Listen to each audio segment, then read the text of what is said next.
Okay, I think everyone's in here.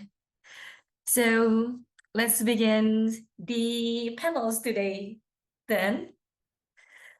So hello everyone and welcome to another exciting webinar with Asosiasi Game Indonesia and SocialPeta. And I hope that you guys healthy and happy wherever you are.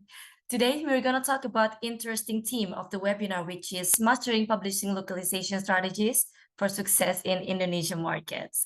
So before we get into the next agenda, let me introduce myself first. My name is Putra from Acorn Games, and I'll be responsible for hosting this webinar today. In short, Acorn Games is a social and community-focused marketing agency, and our main focus is typically on helping indie games, growing their audience, and we have history working on AA and even AAA clients' accounts. But today, don't forget, I will be accompanied by an awesome panelist here who's going to share the insight from their own roles and experience within gaming industry. So first, let me introduce Mr. Wilson Dong. Pak Wilson, can you say hi to me? Hi, Maya. Hello. Hi, everyone. Hello. Hi. Okay, he's the senior business development managers at SocialPeta. And as you know, maybe SocialPeta is an advertising intelligence softwares and provides competitive analysis and analytic and ads and e-commerce intelligence. Yes, Pak Wilson's. Yes. And make sure to check the website to get to know more about SocialPeta. Okay, thank you, Wilson. Next, I Thank you, will Maya. introduce our second panelist. Here's Dominic Gokaishan. Can you say hello, Dom, to us today? Hello, hello. He is a regional client solution manager from gaming TikTok. And everyone who doesn't know TikTok nowadays, TikTok is a popular social media apps that allows to create, watch, and share 15 to 16 seconds video right now, yeah? Personalized for personals or even company now using TikTok too. Dominic? Yeah, that's right. Yeah. Yeah. Don't forget to check the website here to see no more about TikToks and ByteDance.com. And next, we have Pa Andria Wahyudi. Hello, Pa Andria. Say hi to Hello. me and our audience today. Hello, everyone. Good afternoon. Yes. Afternoon, Bapak. Okay, Pa Andria is a CEO of the BigDade Studio, and BigDade Studio, maybe everyone already know, is a game studio based in Manado, Sulawesi, Indonesia. The company was formed in 2019 and specializes in actions multiplayer gaming, and their latest game is Wardeka Battlegrounds with 5K plus download at mobile stores. Thank you, Pa Andria, and don't forget, make sure to check the website too. And next, we have Pa Eldwin Viriya. Hello, Pa Eldwin. Hello, Mayang. Can you Hello, say hi everyone. too? Yes, he is the CEO of Own Games. And as you can see, Own Games is an Indonesian video game development company based in Bandung, West Java, Indonesia. And the company was formed in 2013, and they have several awesome games that you guys should check. One of them is Tahu Bulat with 10+ million downloads on mobile stores. It's really cool. So don't forget to check their websites too, guys. And the next, but last but not least, we have Paluki Putra Dharmawan. Hello, Paluki. Can you say hi? Hello, Mayang. Hello, everyone. Glad to be here. Yes, glad to be here too, to see you guys. So he is the founders and CEO of Eternal Dream Studio. And as you can see, Eternal Dream Studio is a game studio based in Lampung, Indonesia. So the company was formed in 2017, and it is the first and only game studio in Lampung. Is still the same, Pak? It's still the same. It's great. The only one.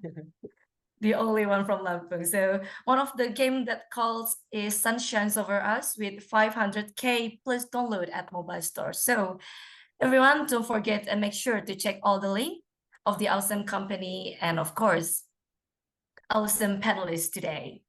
So without further ado, we're gonna have a deep talk today with all the panelists here and of course with our audience too. Talking about market and strategy. There's a huge opportunity within game industry, and of course, there's a huge challenge too, especially in all aspects on market itself. So the first question that I will ask to you guys is, what are some factors that attract the games developers to publish their games in Indonesia? I think I will let Pa Eldwin answer it first. So, Pak Eldwin, the floor is yours. Okay, so yeah, I think the main reason to target the market in Indonesia, of course, the market size is very big. So we have like a very big audience. Also, have a very broad audience as well. So yeah, I think if you are especially now South Asia in the rising and Indonesia is like more than 50% of the market of South Asia is Indonesia. So I think if the developers or the publishers out there leave out Indonesia, I think they will lose a lot of big portion of the Southeast Asian market. So yeah, so because it's broadened and everything in Indonesia, so it's gonna be great opportunity for developers or even for the publisher, of course, to making a game or publish their games in Indonesia, ya Pak Eldwin. Yeah. Oh yeah, true. Okay. Thank you for a short and insightful talk with you, Pak Eldwin. And the next I will get to Pak Andria. Pak Andria, so what do you think? What are some factors that attract top games developers to publish their games in Indonesia? Oh, well, as we know, Indonesia is the largest gaming market in Southeast Asia right now. And game developer love Indonesia not just because it's big actually. It's the first gaming community. And because sport is booming right now, yeah, and dominating the gamers. And esports became a vehicle to promote some product via tournament. So if there is a company want to promote their product, sometimes they are making a tournament and there is a lot of ads there. And yeah, and also offering a huge market and gaming community. Actually, Indonesia have a massive support from the government. For example, large event just like Agi last time, even IGDX is really large and it's really impactful for the gamer developer in Indonesia. And of course, yeah, also there is a esports tournament that held by government. I think Indonesia is more attractive destination for game developer.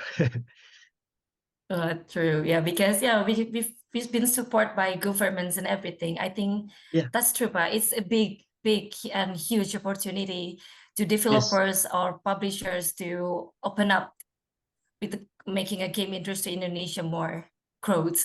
Yes. Yeah, I agree with you, Pak Andrea. Thank you. But what do you think, Pak Luki? Pak Andrea says about the government support us, and then Pak Edwin say is we have a broadened market in here. But what do you think, Pak Luki? The factors that attract top game developers.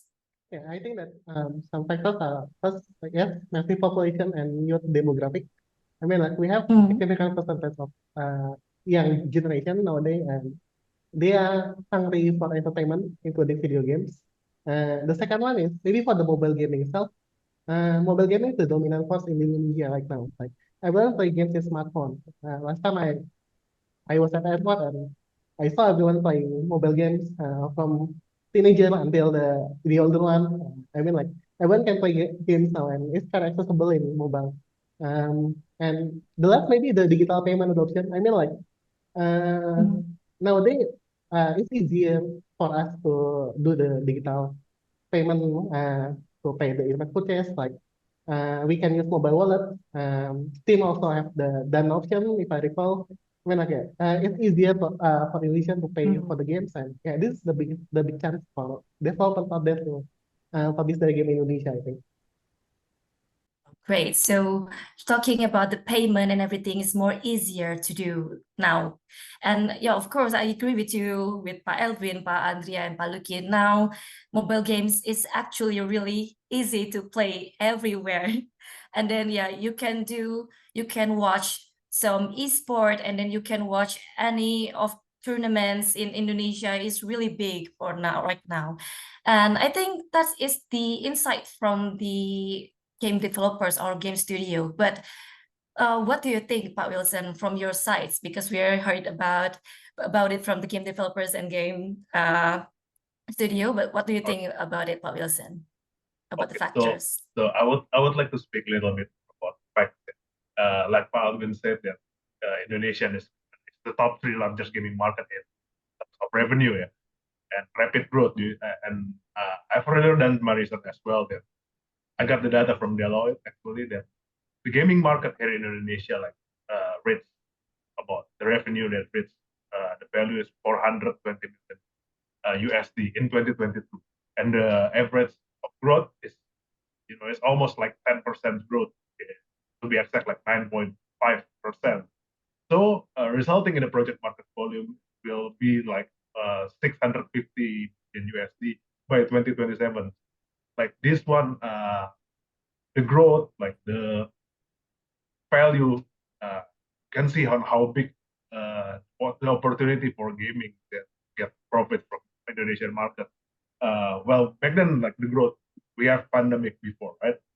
And it maybe like prevented some of the gaming developers to get the product, but for like market industry, like we can gain a lot of new gamers by entering the market in up to present days.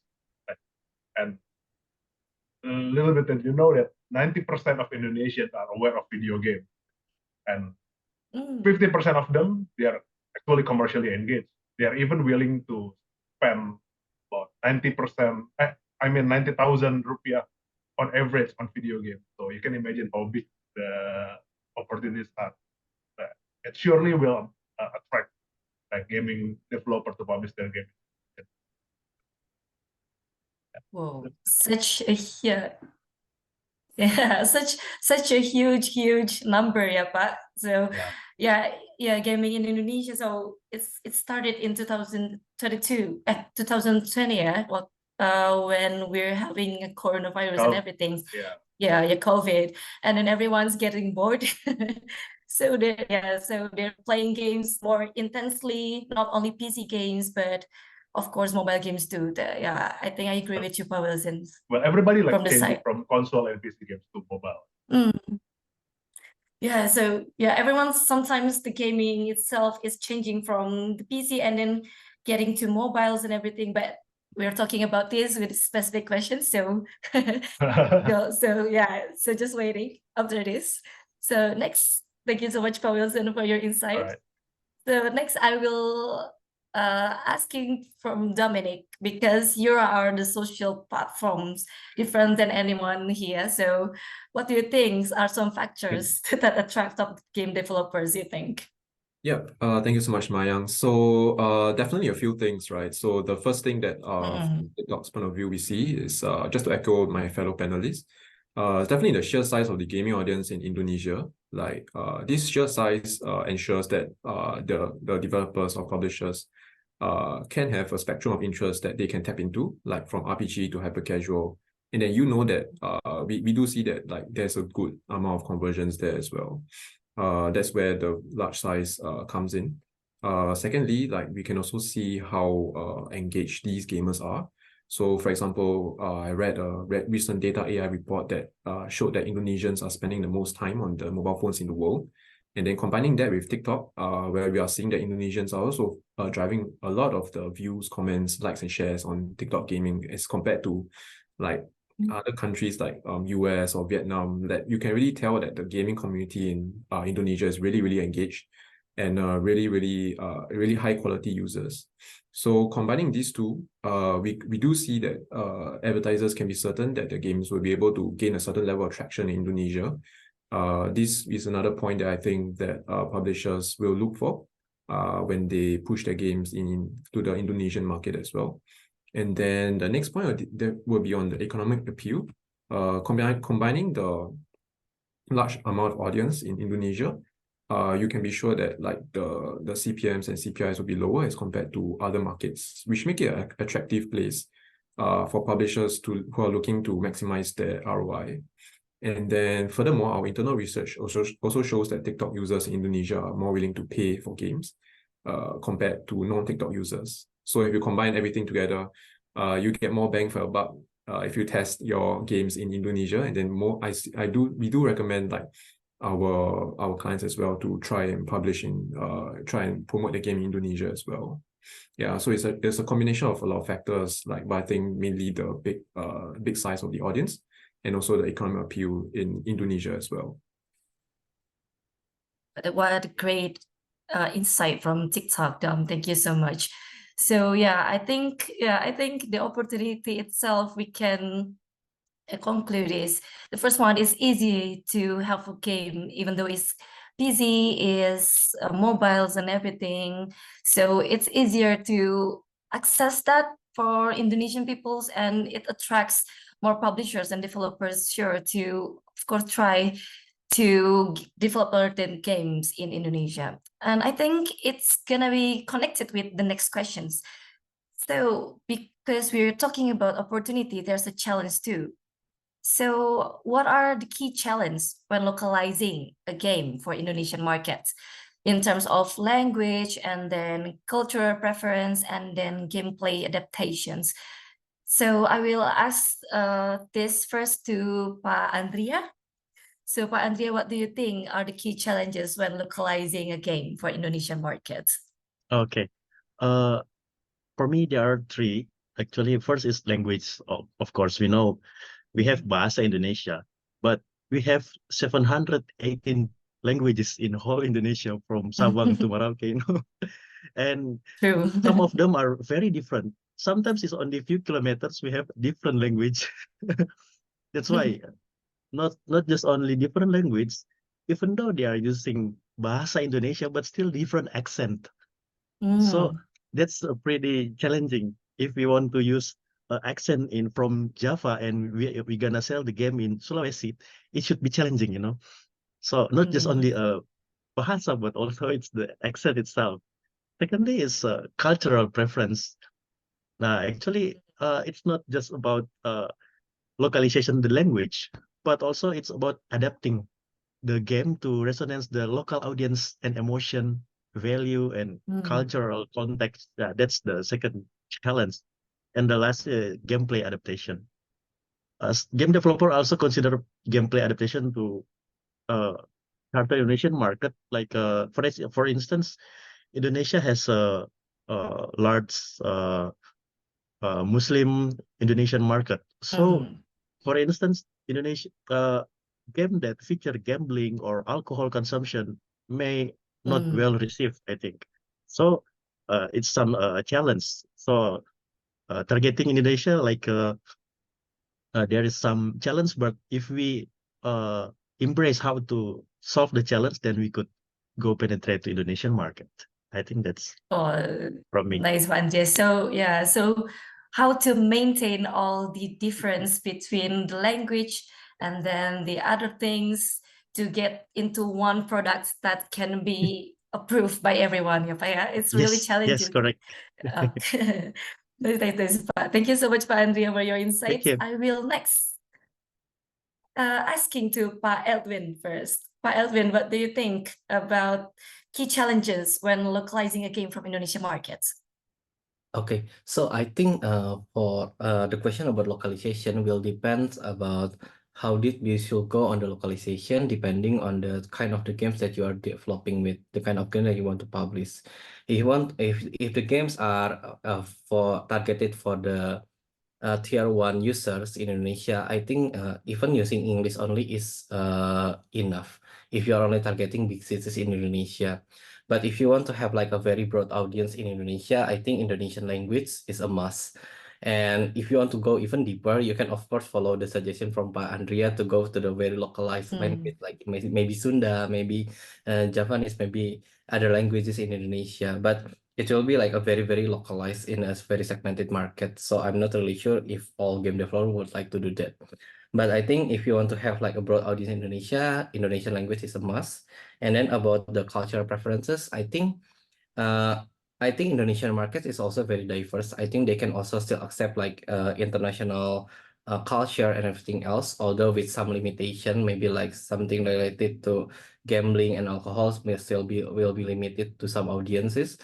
But I think what international game developers really should pay attention to Indonesian markets is about their seasonalities. I think Ramadan is very big in Indonesia. We are going to have Ramadan soon next year in March.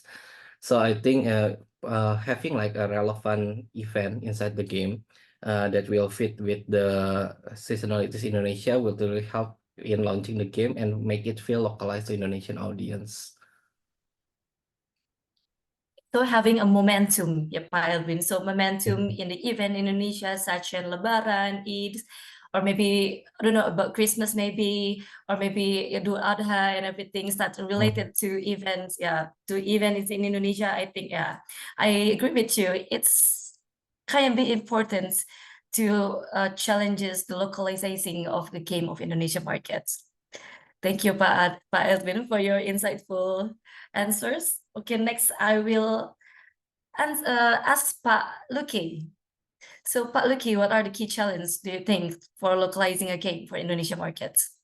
Yeah, I agree with both of my fellow developers. Yes, and maybe for the bahasa Indonesia, I think we should understand how Indonesia commonly use everyday languages and phrases, so the game could feel more authentic, not just a formal language in Indonesia, but we should understand first how we communicate in every day, so it's become more authentic. And second, for the cultural preference, I mean, like, yes, we have so many cultural tradition, and if you want to develop a game with cultural in Indonesia, we you should do it more careful, like avoiding content that may be considered offensive or inappropriate in the local context. It's very crucial, I mean, for the game itself. And for the gameplay adaptation, I mean, like in monetization itself, we should understand how the Indonesians spend their money. Uh, like maybe like Eldwin say, like if you go with the wealth, maybe you should design the game with how the money how the game get money from them. But yeah, I mean, like sometimes people, especially in Indonesia, like the children itself can spend their money a lot, like especially in Lebaran or another special occasion. That yes, having a discount or a special event in special occasion is a must in Indonesia. And maybe it's not related to cultural or this, but I mean, like Indonesia has many smartphone model from high end to low end. Just make sure you optimize the game so it could run in almost of the devices, or else you will get many crashes and one-star review from them. It is very critical in review, in my experience. I mean, I think that's all mine.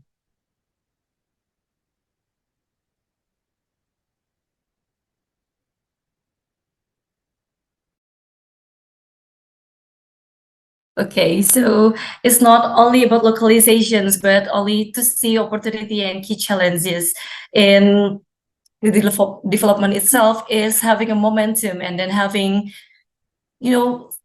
thinking about the event and then how the event itself can be optimized to be something big in the game itself, something like that, ya Pak Luki. Yeah. Okay, thank you so much, Pak Luki, Pak Andria, and Pak Eldwin. Next, I will ask to the two panelists, Pak Dominic first. Dominic, so you heard from this side of the game developer itself, the key challenges when localizing a game. But what do you think, as the social platform itself, are the key challenges when localizing a game for the Indonesian markets in terms of language, cultural preference, and gameplay adaptation? Same as my questions latest ones. Yeah, What do you sure. think? Definitely. So like for this question, I see it like a few levels, like a game. So I mean, like level one is definitely localization, like the other panelists have mentioned. So we do see on TikTok's end that 100% of like all the top crossing games in Indonesia are localized into Bahasa. So I mean, the most basic steps would definitely involve some sort of translation or localization of the language into Bahasa itself, like your game, your ads, and other marketing efforts should all meet the needs and be understood by the local audience. The next level would definitely be the importance of transcreation in Indonesia. So it's not just about translation, but also co-creating the content together with like the communities, gaming communities in Indonesia. So a successful game localization is also knowing the right local slangs and also knowing when and when not to translate as well for the Indonesian market, especially if the English term is more familiar to gamers. So on more on trends creation is more like creating content together with the local gaming community so that you can foster a greater sense of belonging to that community and then drive increase user loyalty to the game itself. So I mean, as you might know, like gaming is culture on TikTok, and in like this is quite a big thing that publishers can leverage to their advantage as well. Then the last level would be like to understand the local preferences for certain game genres. So for example, if you look across the board, like you see MLBB, you see Free Fire being at the top of the gaming leaderboards in Indonesia. So you can kind of tell that like Indonesian market, like Indonesian gamers, they want some form of a social element, some form of multiplayer experience as well that they can share with their friends. So something you can include in your games in terms of adaptations could be something along those lines to engage with the local audience more as well. So I think all in all is a combination of language, understanding your audience, and also creating the content together with the local market people as well. So the insight itself, it's talking about how we understand what the markets really needs or what markets really wants. I think from your side, it's not only language, but yeah, you can see in Indonesia itself, like slang language is have a different type of language from different different places. In Japanese, we have slang like this. In Sundanese, we have slang like this. Yeah, I agree with you. We have to see the little details, even though it's only the language itself, something like that. Yeah, it's true. Thank you. Thank you so much, Dominic. So I think last but not least, I will ask to Pak Wilson. So Pak Wilson, what do you think are the key challenges? So all of the panelists actually have answered all the questions. Well, I agree on all of the panelists that they are actually like cultural differences, right? We need to adapt to local, culturally appropriate for the audience. There are language barrier as well, so you need to translate the game, like the content, without and retaining the original meaning, without exchanging the meaning. And also like legal stuff, like the one that mentioned that we are not supposed to stuff like violence or sexual content or religious belief. Yeah, I will tackle that another challenges. Maybe we both know that all the localization like this are time and cost consuming things, right? We need to in order to implement it with the time, with the cost, with the many resources. So maybe the challenge is your strategy to allocate like sufficient time, resources to the localization itself, because these things are so essential to reach a certain market in Indonesian gaming. Yeah, maybe the research things will be the challenge. Yeah. That's all. Okay, thank you so much, Pak Wilson. I think I agree with you. Time and development and researching is a must and takes a really long time, of course. If you guys are not from Indonesia, or if the developers or game development is itself not from Indonesia, I think it's really have a long process times to understanding how localize Indonesia, something like that. I think that I agree with you guys. So I think without any further ado, I will ask a specific question to all the panelists, because we're talking about factors, we're talking about challenges. So it will be interesting if we have an insight from each panelist about their experience related to strategize their market. So I will ask specific question to each panelist. Start from Pak Lucky again. So Pak Lucky, most of the players of your game are from Indonesia. So how do you reach them and make them download your game? Okay. Maybe disclaimer first. I have very low expectation at first step. Maybe my game is only 10,000 downloads because it's a visual novel, a narrative game that not a casual game. Have a niche market. The first one is maybe the art itself in the game. It's pretty Indonesian. Like the color of the uniform, the high school uniform, and the visual background. It's very Indonesian. We balance the art at the point until the point that if Indonesian people saw that, they would say, "Oh, this is so Indonesian." But our non-Indonesian people would say, "Oh, the art is good." So we balancing the art. The second one is we use cultural reference or things that have commonly happen in Indonesia that very relate to Indonesian players, but for non-Indonesian, it's not that real. It's just another activity to do. For example, there is a flag ceremony in my game. This very common in Indonesia, right? We do a flag ceremony a lot, and and there's a scene when someone getting sick, and the game mentioned we should give her warm tea to make it feel better. I mean, it's only happened in Indonesia maybe, but which I believe very common in Indonesia. If you're getting sick in school, warm tea is the answer. And on the first day of release, we share our game to Indonesian visual novel community. It's a niche community, maybe like under 10K members or maybe 5K members, but it's pretty solid. We got hundreds of shares just from them.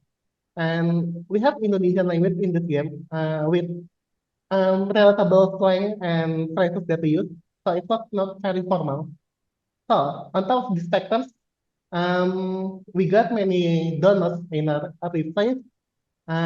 Maybe boost the algorithm in Google Play, and we got featured many times by Google Play, especially in Indonesia section like Best Game at Indonesia or something else.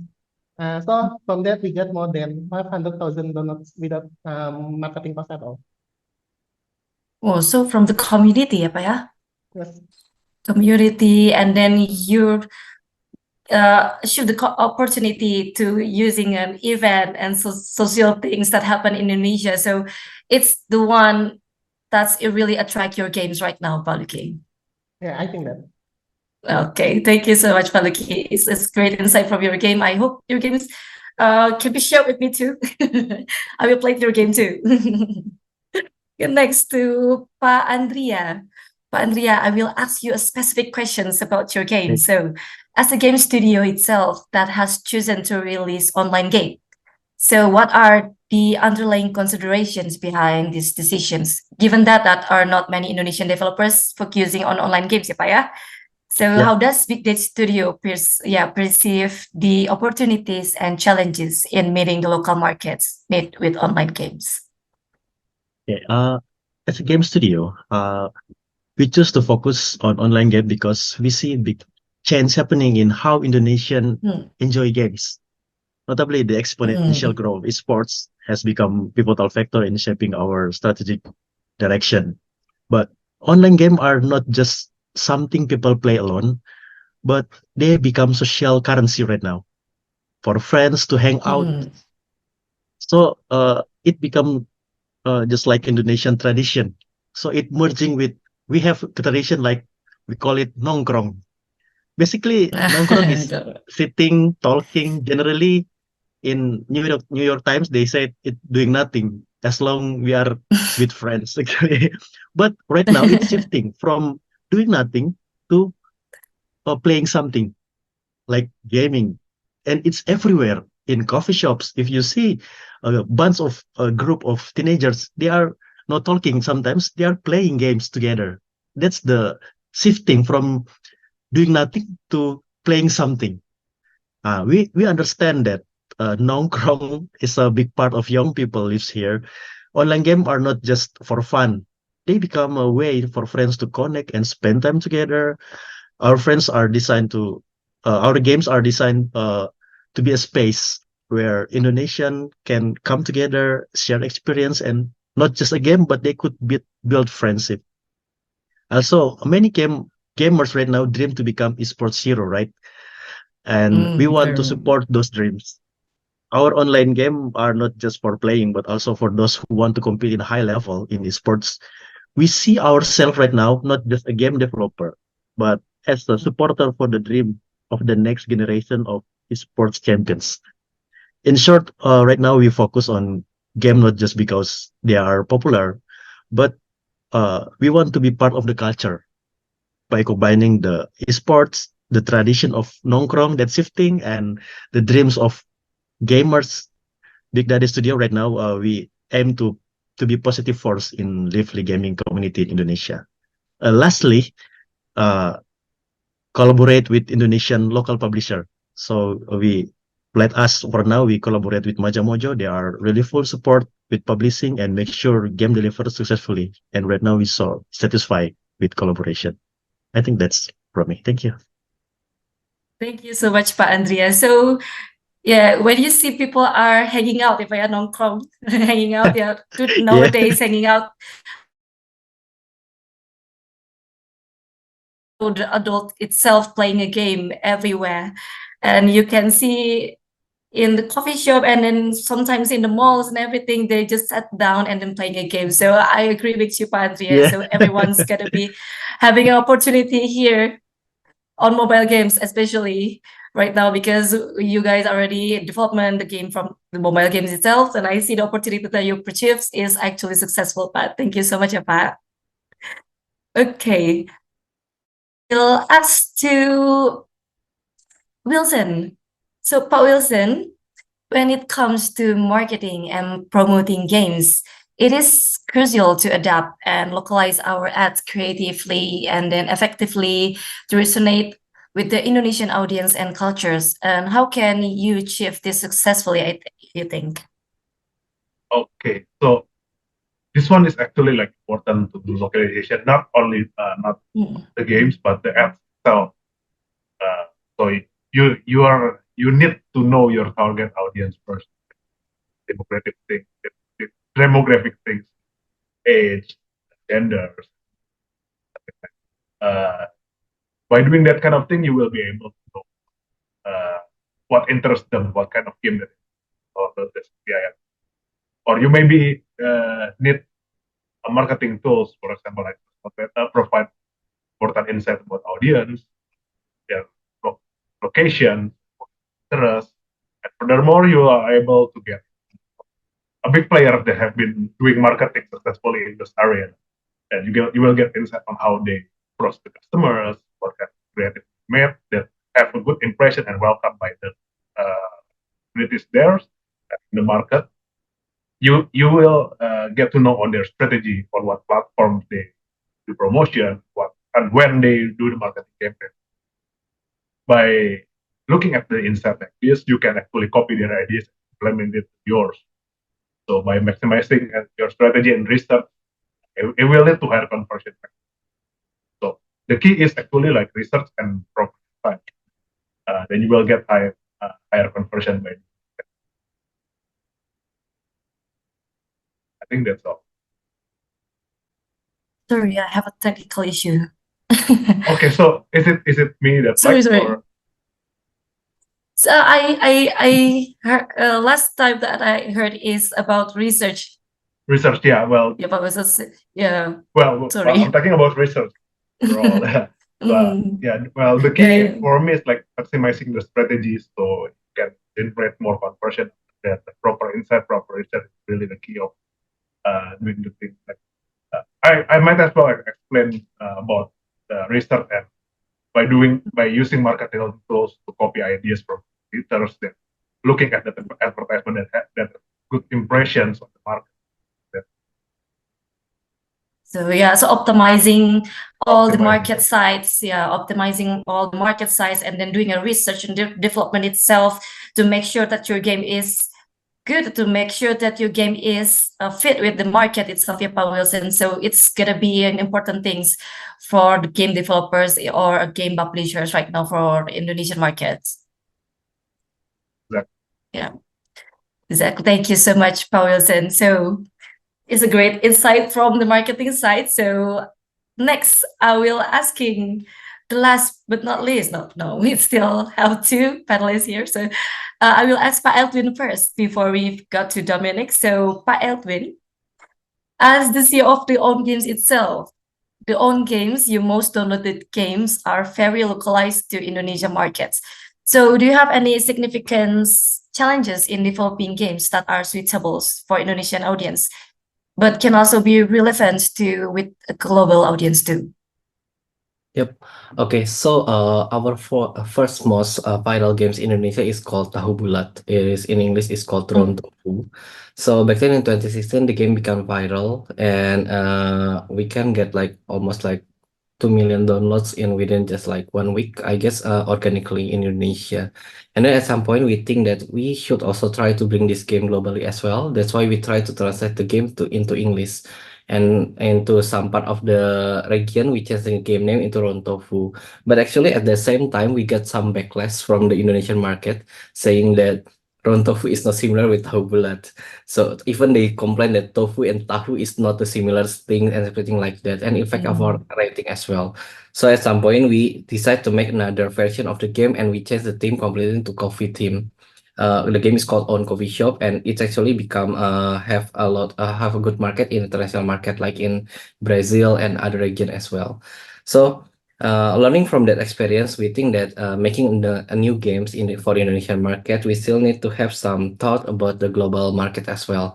Otherwise, we will still keep to repeating the same things again. We need to have a different version for Indonesia and the global market as well at the same time. So what we do this year this year we start making games and releasing again to the market again starting this year. We start this year by releasing the game called Cracker Master Lato Lato. It is based on a popular TikTok trends actually. So in TikTok there's actually a lot of people playing Lato Lato toys and it become viral everywhere. And then we try to make the game as soon as possible within just like 1 week. And then after we make the game and then we do some UA campaign and also promote it heavily in Indonesia, we try to see immediately if the game will have like any chance to go global. And luckily we also can find some interesting insight that the toy is also become popular in, let's say, in neighboring country like Malaysia, Philippines, and Thailand. So that's and with that same pace, we can also try to promote our games into the into other Southeast Asian country. So yeah, what we think right now it is very important is if you make games specifically for Indonesian market, you still need to have some time to think about how the game can become global. Otherwise, it will be very hard to become to make the game go global because Indonesian market is quite kind of like unique. If you make something that is very unique, of course, it will have like a lot of challenge when you want to make it global market, right? Yeah, I think that's what I can share. Okay, that's fine, Eldwin. So you grab an opportunity of something that is really viral in Indonesia and then making it just only 1 week, Pak. Yeah. That's what we. Wow. Yeah. Well, it's really challenges, but as you can see, if the game itself is attractive, sometimes the global's audience too is getting some attractive things too when they see the game itself, ya Pak ya. Sure. Thank you so much, Pak Eldwin, for your insightful chat with me. So next, I will ask Pak Dominic. Dom. Yeah. So yes, for the last the last panelist that I will ask with these specific questions. So how are TikTok's Indonesian gaming users different compared to other Southeast Asia regions? Because it's different, right? And how can you leverage TikTok for your CA marketing? Yeah, sure. Actually, before that, the point by Eldwin about Lato Lato. Actually, I'm in Singapore and the craze to reach Singapore. So like below my block, people are playing Lato Lato every day. So it's kind of like Southeast Asia wide, I think by now. Yeah. But yeah, so for my part, we do see that TikTok Indonesian gamers are super into building and participating in game culture. Like I mentioned before, like the gamers in TikTok Indonesia gamers are very engaged and very into creating like gamertainment content to share on TikTok. And then we also can see from our own data sources, we see that Indonesian gamers are what we call committed gamers. So across all the age groups, more than 80% of them play mobile games at least several times a week. And then on top of that, we also see that a lot of Indonesian gamers are also very keen to try new games. So like 46% of these people, they try new games every week. So even regular or occasional gamers also tend to experiment with a lot of new games a few times every month. So this is like it's quite a unique thing. We don't see it outside of Indonesia market. So the next part will be definitely the creator culture, I think, on Indonesian TikTok. Like we do see that game creators, they drive large followings on TikTok. Because they start conversations around a certain game or showcase the game in a game in like ML or Free Fire on TikTok. And then this is also something that's not really seen outside of Indonesia, actually. Like one other country that I can think of is probably Vietnam. But even then, I think Indonesia is far better in the sense of like engagement. And then next, I think TikTok has also become the first place where new generation of gamers are looking for information about their favorite games. So definitely game publishers should build their community on TikTok to drive awareness about their game. So how you can leverage TikTok solutions is definitely through like performance solutions that are available on TikTok. So definitely at this point, we do have a case study about Vietnam's biggest game publisher. And then they recently launched Metal Slug Awakening across APAC in Southeast Asia. And then I think Indonesia was also one of the markets that they reached out to. For the Indonesian market, they focus on performance solutions, and then we were able to drive the most number of new registrations across the different media platforms, with the other metrics like CPI and revenue also exceeding their expectations. So for the other markets, they also explored something like creating a gaming community and then leveraging both organic and paid solutions to increase awareness of the game. So I think this is something that definitely can be applicable for the Indonesian market as well, like just to leverage on the committed gamers in Indonesia. So for example, in Vietnam, like something we can try in Indonesia definitely would be to create maybe like profile pages and then doing a lot of branding and pre-registration activities before the game is launched to build the hype around the game. So overall, like we do see that these strategies do help like game publishers like get the word out and boost a lot of conversions even after the game is launched. Yeah, and then I think these are very applicable like insights from outside of Southeast Asia to bring into the Indonesian market as well. Okay, really nice, Dom. It's really like hard to getting into the Indonesian market, and then the CEA market itself is really unique. So yeah, you got to back again, like Wilson said too, we have to do the research and the development itself so it can fit into the right markets. Yeah, that's right. Thank you so much, though. Thank you so much, though. And true, Lato-Lato itself is really, it's really like everybody's playing it here. So sometimes it's gonna be noisy, but yeah, we have to catch all the opportunities that have been having in Indonesia itself, in social itself. So thank you so much for all the panelists. So we're done to the last questions for all the panelists. So I will ask you again for each of the panelists about one last questions. So the questions is, in terms of the marketing and distribution, what are some effective strategies for promoting and reaching out to the target audience in Indonesia, considering that the diverse demographics and regional difference within the country? Maybe we talking about this at first questions, but I will asking you again because it's really interesting to hear about it more detailed about it from you guys. So I will ask first to Wilson. So Wilson, what do you think about in terms of marketing and distribution, the effective strategies for promoting and reaching out target audience? Okay. So other thing that I've been mentioning to you before about research, get about creative and localization, market trends, even copy or competitor strategy. I believe there are some other strategies for promotion. For example, you need to be involved in community. For example, involved AGI or whatever in Indonesia. There are many organizations here in Indonesia use local media, or you might even able to use social media and collaborate with KOL or influencers, partners, engage with the local influencers, celebrities, yeah, and community leaders that have strong connection with your target audience. Or you can also like do promotion, like cross promote with local business, for example, like Viriya, Shopee, or famous in Indonesia. Or you might even host or do sponsor the local events. There, like we've been mentioning before, that esport is happening right here in Indonesia. You can sponsor brand events. There's another things that you may able to do is like using local marketing agencies or local publishers, because they know on how well like Indonesian market really is.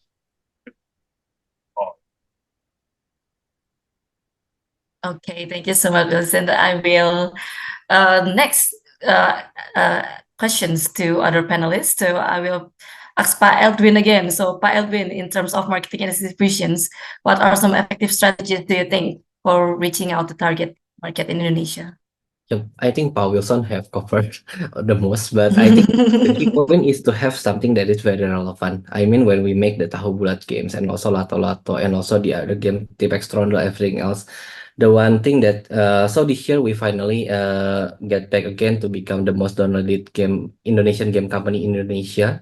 So the main key point that we do that is how to be relevant, very relevant to Indonesian audience at the time at the specific amount of time. So we need to find what is the key relevant thing that they are talking about, and then find how it can be relevant to our games, and then create an effective UA campaign, also doing other promotion activities again. But the main key point is how to be very relevant to Indonesia, because Indonesian people love to talk with each other. So if you can have something that is very relevant to them, it can easily become viral in Indonesia. Well noted from Pak Wilson and Pak Eldwin. Thank you so much. I will next asking question to Pak Lucky. So Pak Lucky, what do you think about marketing and distribution? Are some effective strategies for promoting it? I think the answer is all covered by April and Wilson. Let me think a bit. From my experience, because maybe because I focus on narrative game. The thing I do from my experience is involving community a lot, especially on this community. I mean, like, you have to know the genre of your game and the target audience for your game first, and then engage in that niche community and do promoting a lot, like in social media. I mean, you have to be you have to be loud in social media, in my opinion, and you have to reach influencer, YouTuber, streamer to raise awareness about your game. Maybe it's not it's not comforting a lot, but it do raise awareness a lot. Like if your game play by Window Basudara, I mean, maybe 1 million people will know about your game, and it's just and maybe attend offline event a lot, like G2G yesterday.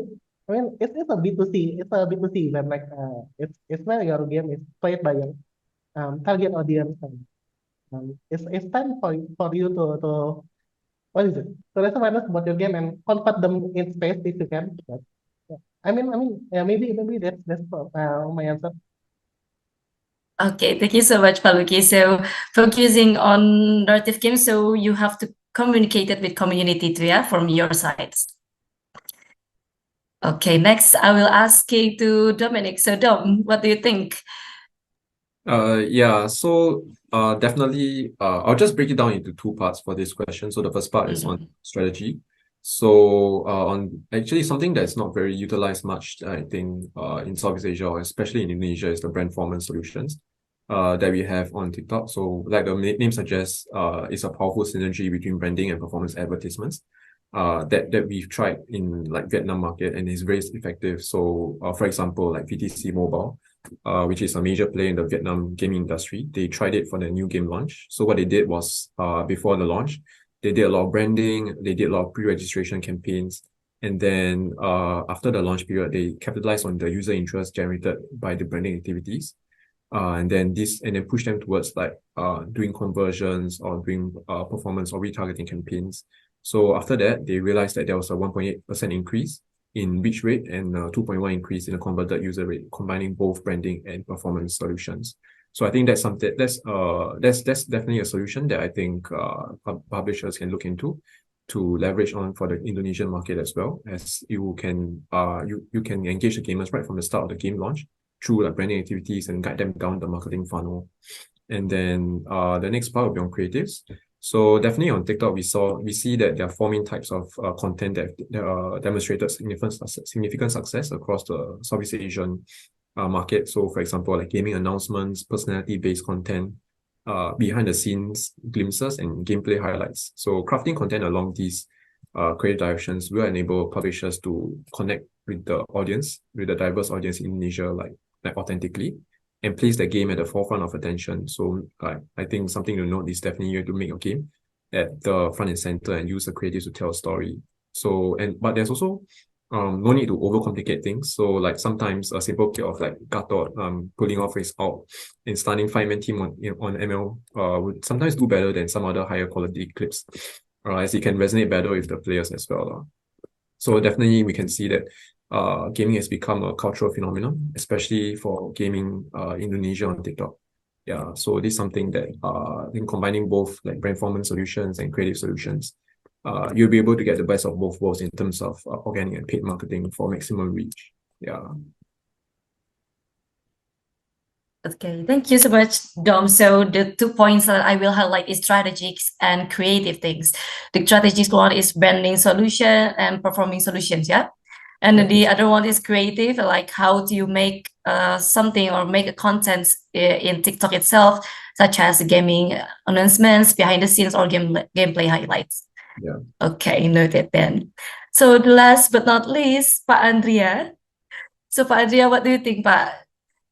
In terms of marketing and distribution, what are some effective strategies for promoting and reaching our target audience? Okay, for us, we are a esports game and we need really massive supports. That's why we collaborate with publishers, of course. Right now, we are collaborate with Macha Mojo with full support, full network. So it can be help publishing and make sure that it delivers success actually. And also they have a network. Second, I think collaborate with community. Maybe just like what Dominic said, it's really true that we can collaborate with community, make content together. Of course, right now TikTok content it's really blow up right now. If we have something, it's kind of new trend to promote something using TikTok. Yeah, it's really we are using it, and also cross promote with other developer also. And lastly, of course, always stay up with IG because we got a lot of information and technique, strategy, publishing also from IG and its activity. I think that's all. Thank you. Okay, thank you so much, Pak Andrea. So most of the people here is talking about how to engage with community is really important. Of course, beside using a social media and communicating through social media, building a community that have really love your game is really actually helping you to grow your game in Indonesia. So I think we've got to the next sessions today. Do we still have a time, Tracy? For Q&A sessions?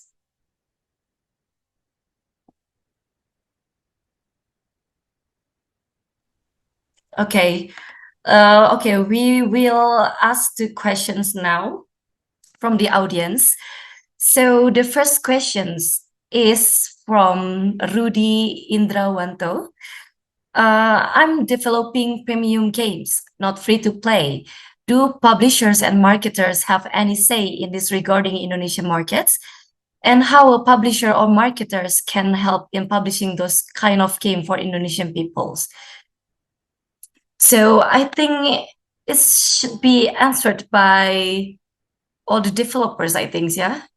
And then Dom and I, each panelist have to answer this one because it's related to publishers and marketers. So I think I will let Dom first to answer the first questions. Can you see the questions though? Yeah, I do. Yeah, okay. Let me think. So I think just to round up what everyone has mentioned before, I think definitely the first thing is to understand the market and what your game's USP and who you want to reach out to. Definitely you definitely have a say in publishing and then marketing your game in the Indonesian market. You just need to find, I think, the unique point and then creating the content together with the gaming community on social media, be it TikTok or Facebook or Twitter or X, or whatever media platform I think you see. And then combining both organic and paid solutions definitely will help you gain the traction that I think you want in the Indonesian market. Yeah. Okay, I hope that it answers the questions from Pak Dominic. So next, I will ask to Pak Eldwin. What do you think, Pak Eldwin? Yep, I think yeah, it depends on the game. It depends on the game because premium Mm, is also very diverse, right? Yeah, I think the strategy is if you want to have a very specific Indonesian market, Indonesian targeted game, that is only premium games and only for mobile. I think you need to do a lot of research whether to see if the game have like a good potential or not in Indonesian. Maybe you can find like a very specific angle to make the game successful, then why not?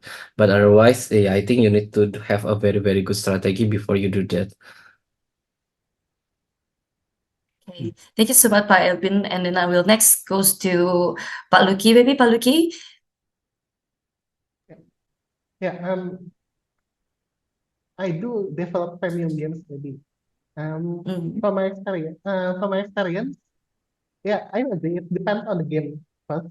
Like, what is your game about? Is it something that relevant or relate to Indonesian? If not, so maybe Indonesian player will not play your game. Especially it's premium, right? You have to buy first.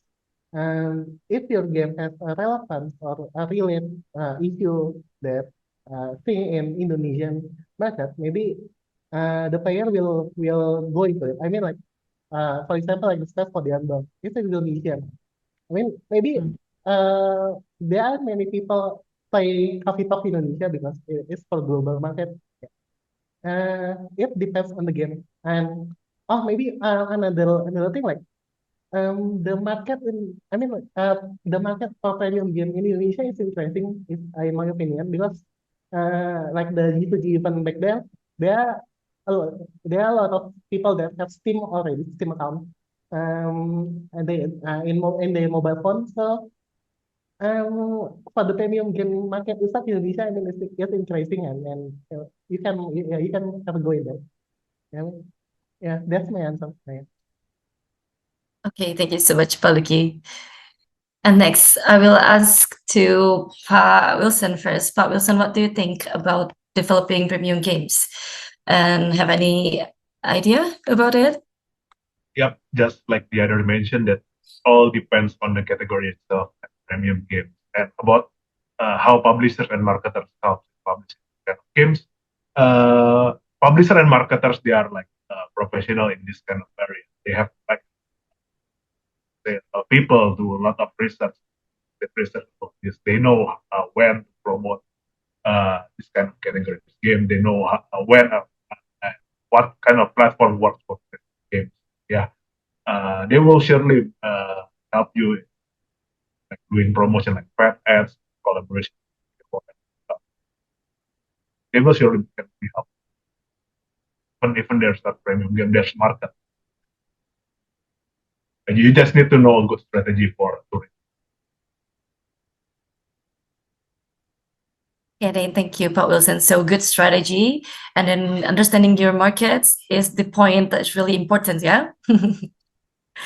Yeah, okay. Next, I will asking the last to Pak Andria. So Pak Andria, what do you think, Pak, for developing premium games and not free to play? Yeah, I think for the premium game, what publisher or marketers can help. Actually, they if at the first we need to present our game, right? So this they gonna analyze our game, so it gonna be this category, and they gonna if they accept that game, they gonna make some marketing strategy, they gonna do some research, they gonna discuss with maybe SocialPeta how the strategy about this game, and then after that they gonna use all of their resources and money to see if this game is can be market acceptance or not. And what can they do? I think they have a lot of networks. They have a lot of resources, research. I think that can they give to the developers. I think it's for the rest. I think already covered by all the speakers. Okay, thank you so much, Pak Andrea, for your answer. I hope that Pak Rudy, the questions that you're asking are answered by our panelists. So next questions is we have discussed how we justify the actions to localize games. Now, what's the average cost of many aspects for localization of games to different language? So here, Azam Kisah Studio is asking about the average cost of aspects for localizations of games. So I think it's gonna be answered by all the game studio, I think, yeah? The average cost that you spent for doing a localization. So maybe, Paluki, do you want to answer it first? Okay. Maybe from my experience, yeah, my game is narrative, and there are a lot of words, like 100,000 words in my game, and the cost of localization, translation in different languages is very very high. I mean, like from my publisher, one language costs like about 10,000 $10,000.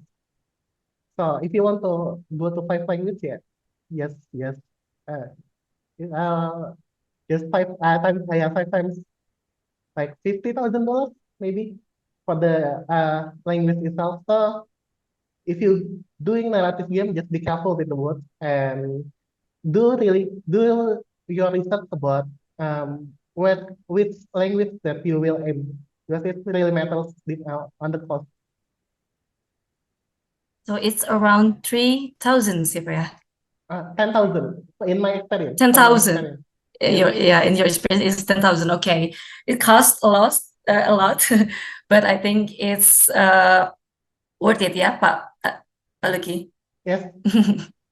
Okay, next I will ask Pak Eldwin. Pak Eldwin, what do you think? What's the average cost of many aspects for localizations on your Yeah. site? Localization, if in terms of just like translation, I think it depends on how many words. Of course, visual novel games will have lots of words, so the cost might be high. But yeah, in other types of games, maybe the word is not that much, so I think the cost will be much lower. But I think you need to also pay attention on how to like localize on the like graphics and everything else to make it relevant to the market as well. That part might be a little bit more expensive as well. Yeah, I think. Thank you so much for Pak Eldwin. So next, Pak Andria, what do you think, Pak Andria, the average cost of localizations on your site? Okay, I think it depends actually what kind of game, because there are a lot of game that really a lot of narrative. It's gonna be maybe could be 50,000, and sometimes maybe only 200. So it range really depend of the type of game itself. For example, like our game, it's Wordeka.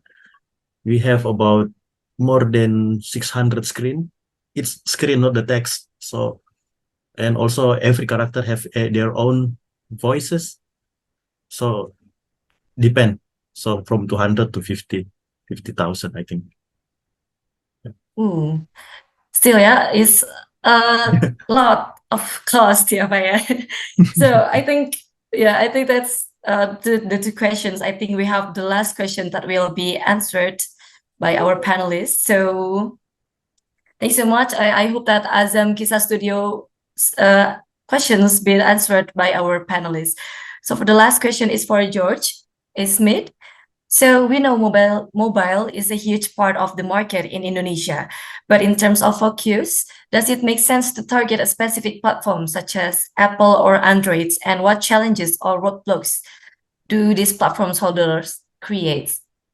So I think I will let Pak Wilson answer this question. What do you think, Pak Wilson? Okay, so does it make sense to target specific platform, Apple, iOS, and Android? Well, every platform has their own market, of course.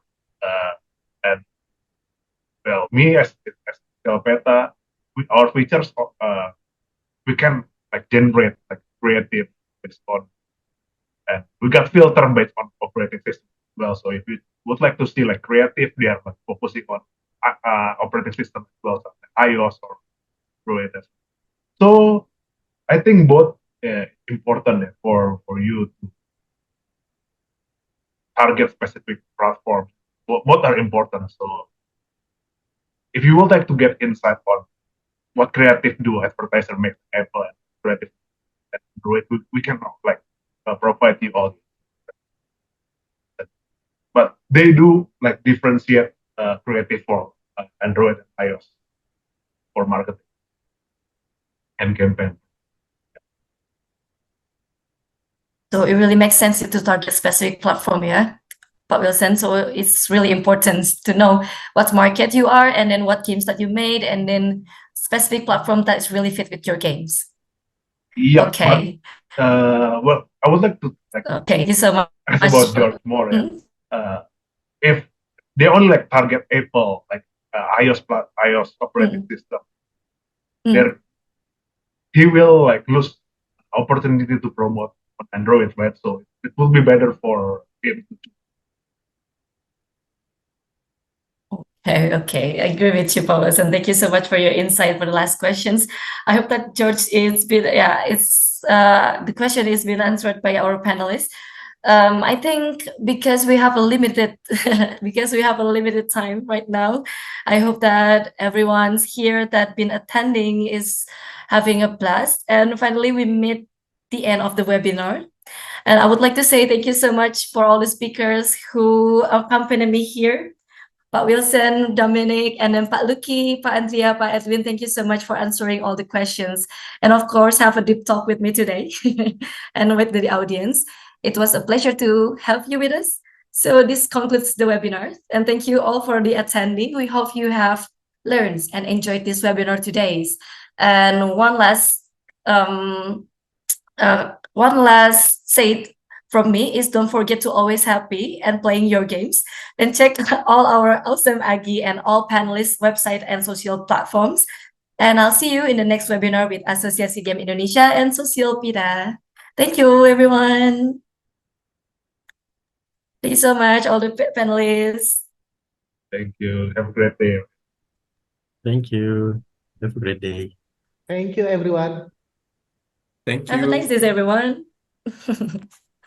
See you again. See you again. See you soon. Bye bye. Bye-bye, bye-bye. Bye-bye.